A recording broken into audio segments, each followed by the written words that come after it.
Hi everyone, welcome back to yet another tutorial in Madlookz VFX. In today's tutorial, before that, it's been a while since I made my last video. Sorry about that. There are lots of personal reasons behind that and I'm trying to spend some time with my family, so hope that's okay with you guys. So let's see what today's tutorial is all about. So we are inside Nuke here as always we do, and let's go into a folder. So here I have a bunch of images, very random one which I downloaded from Google, from pexels.com, so not specifically any category or anything. So I'm going to select all these images and go back to Nuke and drag it over here. So here we have all those images. I'm going to select all these images and click on L. That means I can organize this horizontally inside my node graph. You can see the images. These all are good photographs, I would say.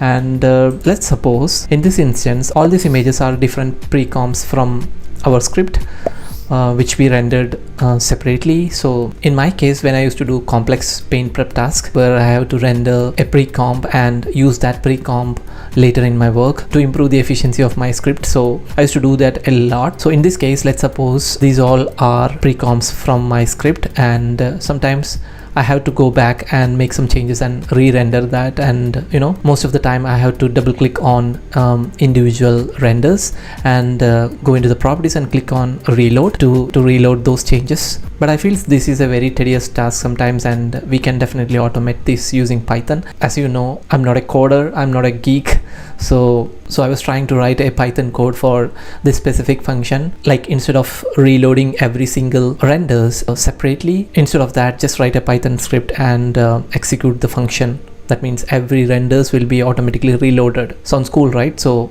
I was trying to write a code for that. So what I did is that I used the magical Chat GPT for that. We are inside openai.com, and I would say OpenAI is really impressive. I'm not sure, but I think OpenAI is behind DALL-E 2 as well, and right now they came up with Chat GPT, which is a revolutionary thing. So what is Chat GPT? I think most of you already might know what is Chat GPT. You might have seen several videos explaining about this technology. I'm just going to give you a rough idea about this. Maybe I can show you an article which I read, and I'm going to roughly explain how we can make use of Chat GPT in our day-to-day work. So this is the link where we can get access to the Chat GPT. I will definitely add the link in the description of the video. So if you are interested, kindly go there and check it out. So if you come over here, you can click on try Chat GPT. So here we go. So here I have an interface where I can just type in anything, literally anything, and AI or Chat GPT is going to answer me for that question or for that request or for whatever we are asking. Here are a few examples. Here are a few capabilities for Chat GPT, and these all are the limitations as well. So if you are interested, just go through all these things. Maybe I can write something over here and get an answer for that. Explain quantum computing in simple terms. Even I don't know what is quantum computing. I'm going to click on this, and you can see explain quantum computing in simple terms.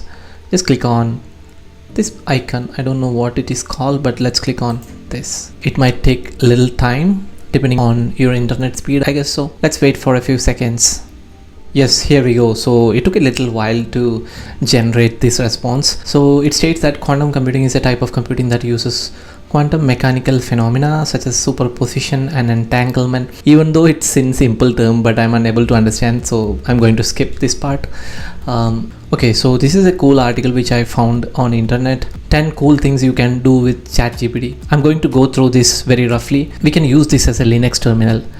You can type codes, you can debug, you can write codes, lots of stuff regarding code, which we are going to obviously use in our tutorial. And also we can make use of Chat GPT for explaining things, get ideas for AI art, decorations, party themes, find answers to homework and assignment questions with Chat GPT. This is going to revolutionize education for sure.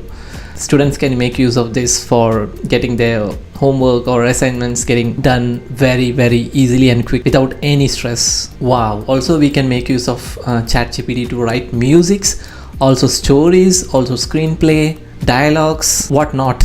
We can use Chat GPT for translations as well, extract data from text. I don't know what else we can't do with this. Try to Google more about Chat GPT and try to see lots of YouTube videos regarding this topic, you will understand more about the tool and how to make use of this tool in your day-to-day work. Okay, so we are inside LinkedIn, and this is an amazing group, Foundry Nuke Compositors, which is started by Adrian, Josh and Tony Lyons. Amazing people in VFX industry. So using LinkedIn a lot, you can type in your question in this group and get solutions for whatever query you have. So while I was scrolling through this group, I saw an amazing article, 1 or 2, about Chat GPT, which made me think about the applications of this revolutionary technology in our work. Yes, the idea of this tutorial came from there. So let's go and see what's that article. Let me scroll through this. There we go. Here we have the first article, and here are a few screenshots of his results. And also I saw one more video which will be here somewhere.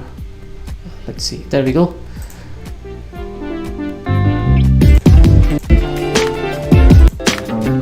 So from here I just understood that we can make use of this tool for our work, and hence I asked every one of you in my WhatsApp group about this technique, if you guys are aware of this or not. If you guys are not, then I thought like let's make a quick tutorial even though I'm busy, and I got lots of responses from all of you in my WhatsApp group that you guys want to know how we can make use of this technology in our work. So here we go. Here's a tutorial to explain that. By now you would have forgotten that we were inside Nuke a while ago, and we already imported a bunch of images inside the node graph. So our task was to write a Python code to reload all these images in just a single click. How we can do that? Inside Nuke we have script editor. I already made I think 4 or 5 or a couple more tutorials regarding scripting inside Nuke, very basic one. So if you are interested, kindly go there inside my channel and find those absolutely informative videos. So here we have script editor. We can type in anything, not anything, just programming Python, and we can execute that inside Nuke to get the desired result. So right now I always go into the properties of every individual read node and used to click on this button reload manually, which I'm going to automate now using Chat GPT. Let's see how we can do that. Cool. So we are inside Chat GPT, and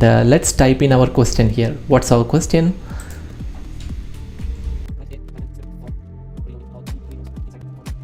I know the basics of Python, so I'm just going to ask ChatGPT to write this code, and let's see if ChatGPT is able to provide a solution for my query. Let's see. So I already wrote the question here, so let's click on this and let's wait for the answer.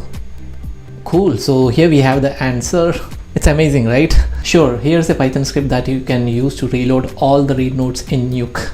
You can see this here. AI explained everything in detail. Import Nuke, iterate over all the nodes in the script. For that we can use this function. You can see everything is typed over here for us to use. What we have to do is just copy this code and paste that inside Nuke and execute. That's it. Hopefully it will work. Let's see. And also there are some definition. The script will loop through all the nodes in the current Nuke script and check if the node is a read node. If it is, we'll execute the reload knob on the node, which will reload the nodes file. You can run the script by saving it into a Python file and then running it from. It's okay. All these things are details of that code. So I'm going to copy this code, copy code, going back to Nuke. Let's paste that here. Here we go. I have pasted that exact script which AI provided us. I'm going to select all the code and click on execute. Where is execute? Here we go. Here we have the result. So code worked, but let's see if I'm able to reload all the read nodes. How to check that? Maybe I'm going to create a folder here. New path. I'm going to select all these images, move inside this new path. If I am reloading my path, it should break, because in this path now there is no precom or this image in this case. Go back to script editor, try to run this code again. Oops. That means you can see the code worked, right? Amazing. This just opened my eyes, because maybe it will take like a couple of days or more for me to conclude into this, because I'm not good in Python. But here AI helped me to get a code. Maybe if anything breaks in between, I can spend time just try to rectify that specific error. I don't have to go and explore the complete code. That's pretty amazing, right? Where technology is going, I'm not sure. Okay, so I'm going to try one more thing inside Nuke. I just want to convert tracker 3, which is the old tracker node inside Nuke, and I just want to convert that into tracker 4. Basically, I'm going to type in like write a Python tutorial for converting tracker 3 node inside Nuke into tracker 4 node. Let's see if ChatGPT is able to provide a result which is executable inside Nuke. So here I'm going to write. Let's wait for the result. There we go. So here we have the result. Before going into the result, there is a thumbs up or thumbs down button here. If you are satisfied with the result, or if you think like AI provide the exact result which you are looking for, you can just click on this thumbs up button so that AI will get to know that's the exact thing which we were looking for, or that's the accurate result for the solution, and that eventually improves its database. So this really helps. Cool. So let's see what's the result here. Straight away I'm just going to select all the code, or just copy code here. This is basically all the description for this code. So get back to Nuke, delete all this stuff. Let's type in tracker 3. Here we have the old tracker. Maybe I will turn on all the 4 points here. Maybe I can turn on this as well. Let's try animating the 4 points as well, and let's do a small animation here. Cool. So this is the animation, and I'm going to convert this tracker 3 node into a tracker 4. So let's select this and paste the new script into the script editor. So select the entire code. Let's execute. Oops. So there is an error here in line number 11. So this takes little time for me to rectify the error. So basically we got the entire code, and there are some lines which needs some modifications. If you know the basics of Python and if you spend some time, you are going to rectify this, and yeah, your code is ready. So that's easy. It's going to be in future for writing a Python code for your compositing or any kind of task inside Nuke. I also tried a couple of scripts for Silhouette and Blender. I was not happy with the result. Regarding Nuke, AI provides much more accurate results, and yeah, I'm really happy to see this kind of technological revolutions happening in the VFX industry. Yes, I know AI is becoming more accurate, and eventually this is going to take away lots of jobs. I am always optimistic about this kind of AI tools. Also, I'm staying updated with this kind of technology because yeah, eventually this is going to ease my work or help my work done pretty easily in future. Let me know your thoughts about this video in the comments. Also let me know how you are going to make use of this tool in your day-to-day work. I hope you like this tutorial. If yes, please give a thumbs up and share this with your curious friends. So see you with another tutorial. It's Manoj signing off. Thank you for watching.